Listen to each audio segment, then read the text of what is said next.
Hey guys, today's video, like vlog type thing, is a little different. I might just throw all of this into a vlog because it's gonna take me a couple of days to finish this book, but I am going to be doing the half of it by Madison Beer journal prompts. And I know that it says journal prompts, which means you should probably write it down in your journal, but my vlog channel is kind of like my journal, and I'm not really on my vlog channel as much as I really want to be, but I figured that this is not only documentation for me, but it's also documentation to show Madison that if she was having any doubts about the journaling prompts, that people are going to put them to use. I am going to put them to use.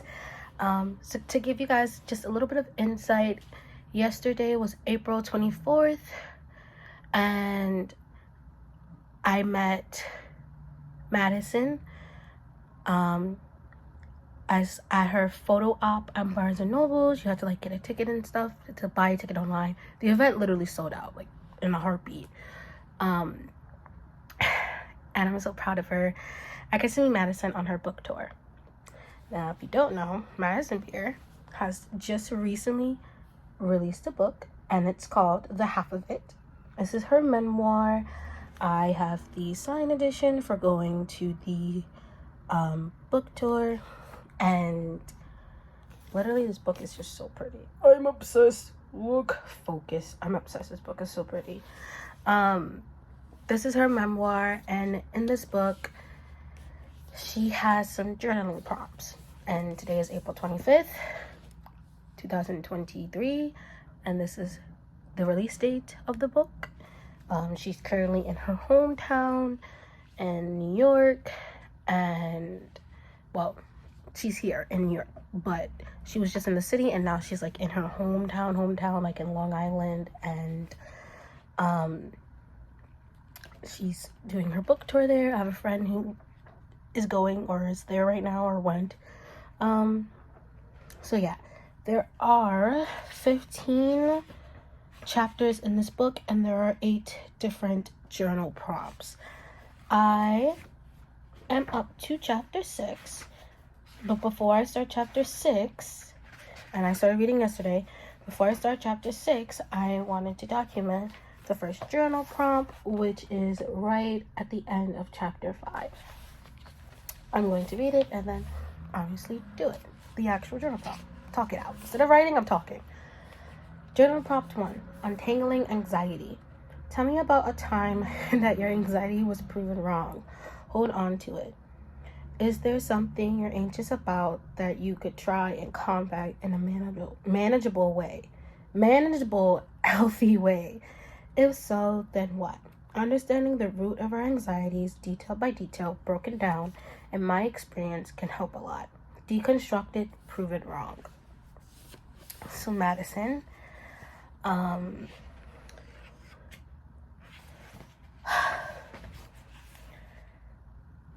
time when my anxiety was proved wrong was, well, a lot of the times it happens. My anxiety just likes to do its thing. But a time where it was proved wrong was that I always have this constant lingering anxiety about if the people that I meet or the people that I already know, if they actually do love me and if they really do like me and stuff. So every time I get told that I love you and, you know, I really like you as a friend, like you're a really good friend, you're a dope friend, or, you know, like you're the best friend I've ever had, or anything like that, it really just puts into perspective that my anxiety, it's really nothing to worry about.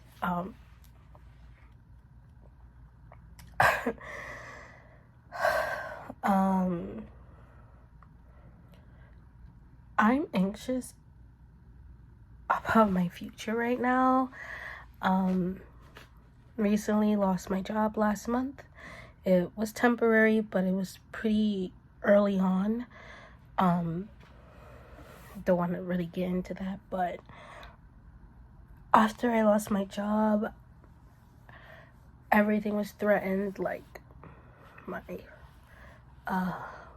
roof over my head, the food in my mouth, the clothes on my back. It was all threatened and taken away. Some of it was taken away, and it like threw me into a stump. And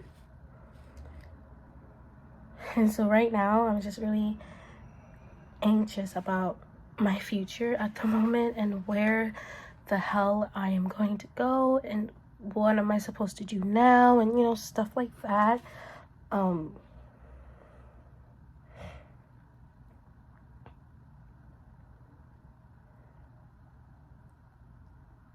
That's the start. And I think because I grew up in a low income family, we've always had to worry about where our next check was coming from and where food was coming from.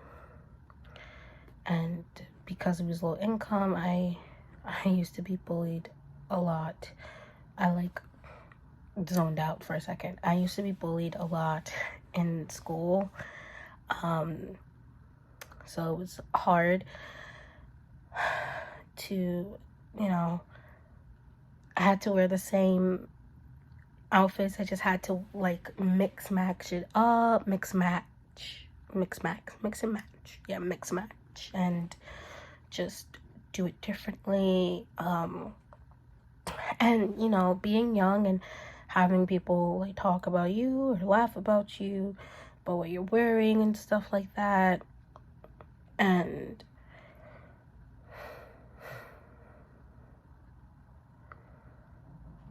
it was hard because you really never knew who were your true friends, and the people that you would least expect it from were the ones talking shit behind your back. And it's so crazy, and it'd be over the stupidest things. Like, now as I'm older, I know I don't need name brand shit to make me feel good, but I go on and I get name brand shit because I like it. It's not a necessity for me. It's a want.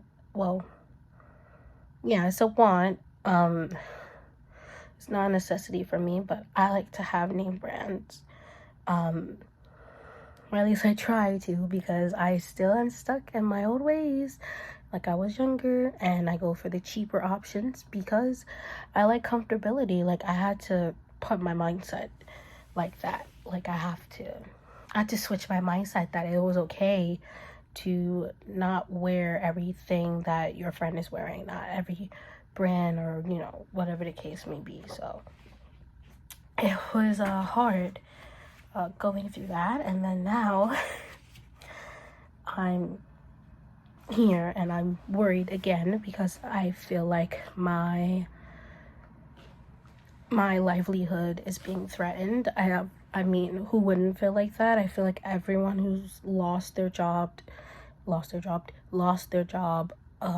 feels like their livelihood is being threatened, and it is. It very much so is. But I'm trying to keep my head up high and just put in more applications and really sit down and figure out what I want to do for this part of my life, and figuring out what I want in a job. Yeah. So this is the end of journal prompt 1. Oh my god, I can't speak today. This is the end of journal prompt 1, untangling anxiety. You guys should go pick you up a copy of this book. It's so far so good. And yeah, I'll see you guys at during my next journal prompt.